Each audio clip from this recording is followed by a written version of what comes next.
अनेक लोक खांदेदुखीकडे दुर्लक्ष करतात, तर हे लक्षण पुढे जाऊन फ्रोझन शोल्डरमध्ये कन्वर्ट होऊ शकतं. जर आपण तुम्हाला नंबर्समध्ये विचारलं की किती टक्के आधीपेक्षा आता किती टक्के आराम येतात, अनेक लोक खांदेदुखीकडे दुर्लक्ष करतात. म्हणजे हात वर घेताना, मागे घेताना किंवा डेलीचे जे काम आपण करतो ते करताना खूप त्रास होतो. तर हे लक्षण पुढे जाऊन फ्रोझन शोल्डरमध्ये कन्वर्ट होऊ शकतं. आयुर्वेदाने ते आपण खूप चांगल्या प्रकारे ट्रीट करू शकतो. तर आपल्यासोबत आज आपले क्लायंट आहेत, त्यांना हा त्रास सुरू झाला होता, पण त्यांनी खूप लवकर आयुर्वेदिक ट्रीटमेंट घेण्याचा विचार केला आणि ट्रीटमेंट घेतल्यानंतर 2 ते 3 आठवड्यात त्यांना कम्प्लीट रिझल्ट भेटत आहे. तर आपण त्यांच्याशी विचारू की तुम्हाला काय त्रास होतो.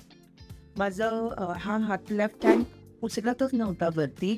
मी काही काम करू शकत नव्हती. नाही मी बो बांधू शकत होती, नाही भांडी उचलू शकत होती. म्हणजे कॉन्फिडन्सच नव्हता. काहीतरी पडायचं माझ्या हातून, असं सगळं होत होतं माझं. काही लेफ्ट हँडनी हात मी झोपू पण शकत नव्हती, एवढं मला पेन होतं लेफ्ट साईड. आणि हा त्रास तुम्हाला किती दिवसांपासून होतो? 4 वर्ष झाली मला हा त्रास होतोय मला. अच्छा. मग याच्यासाठी तुम्ही काय ट्रीटमेंट वगैरे घेतलं होतं? नाही एवढं काही नाही घेतलं ट्रीटमेंट असं. पण हळूहळू ते वाढत जात होता की कसं? हो, माझं वाढत जात होतं ते जास्त. म्हणजे ते पेन होत होतं. मी म्हटलं काहीतरी आपलं घरगुती औषधं करून करायचं, पण तरी नाही. मग शेवटी एका फ्रेंडनी सांगितलं, रिकमेंड केलं, तर तिचं नाव आहे मग. ओके.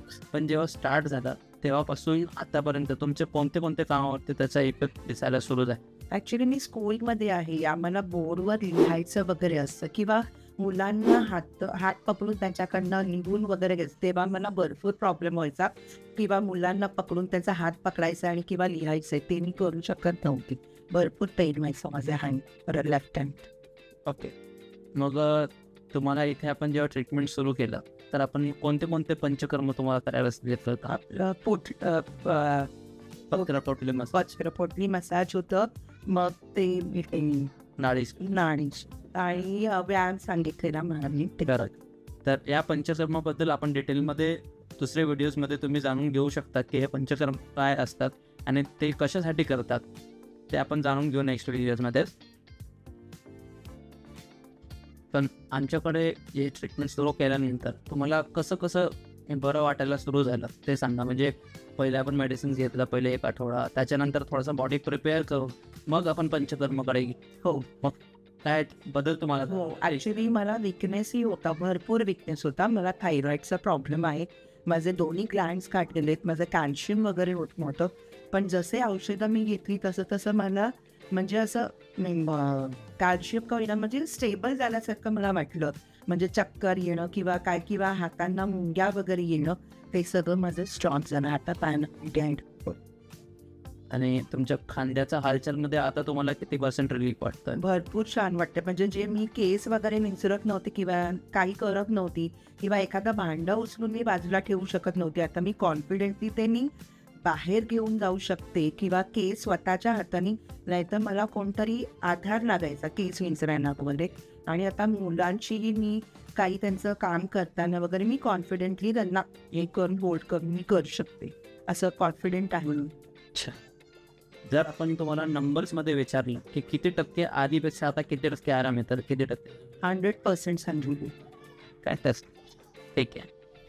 आता खूप लोकांना पंचकर्माबद्दल कमी माहिती असते किंवा जे यूट्यूबवर किंवा इंस्टाग्रामवरती लोक इन्फ्लुएन्सर जे पसरवतात ते काही प्रमाणात थोडासा अतिशयोक्ती असेल किंवा मिसगायडन्स असेल. तर तुम्हाला काय वाटते की पंचकर्म याचा अनुभव कसा होतो तुम्हाला?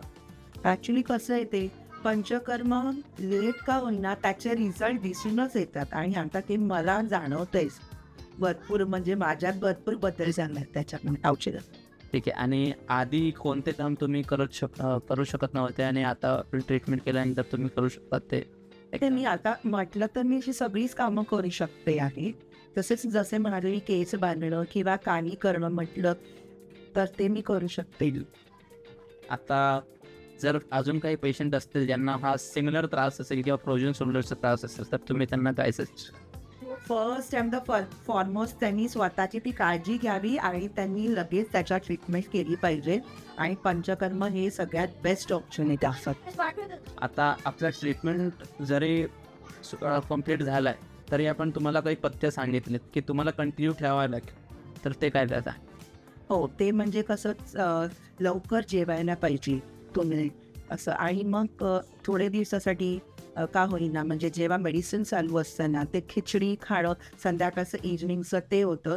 त्याच्याने पण मला भरपूर रिलीफ झाला, म्हणजे पचनाला भरपूर उपयोग होत आहे. ठीक आहे. बघा मी तुम्हाला सांगतो की हा जो फ्रोझन शोल्डर आहे किंवा बाबूक त्याला आयुर्वेदात म्हणतो आपण, तर याच्यामध्ये काय होतं, हा कफाचा आणि वाताचा आजार. कफामुळे ते स्टिफनेस जाणवतो, जे वर उचलता येत नाही, आकर्षल्यासारखं वाटतं, हे सगळे कफाचे लक्षण आहे. मग याच्यामध्ये आपण काय सांगतो रुग्णांना की तुम्ही रात्री जेवण लवकर करा किंवा तुम्ही पातळ खिचडी, मुगाची खिचडी घ्या. त्याच्याने काय होतं, ते डायजेशनला बूस्ट करतं आणि पचायला हलकं आहे. मग त्याच्याने कफ वाढत नाही. कफ वाढलं नाही तर आपोआप तुझे अकळायचं लक्षण वगैरे ते सगळं कमी होतं.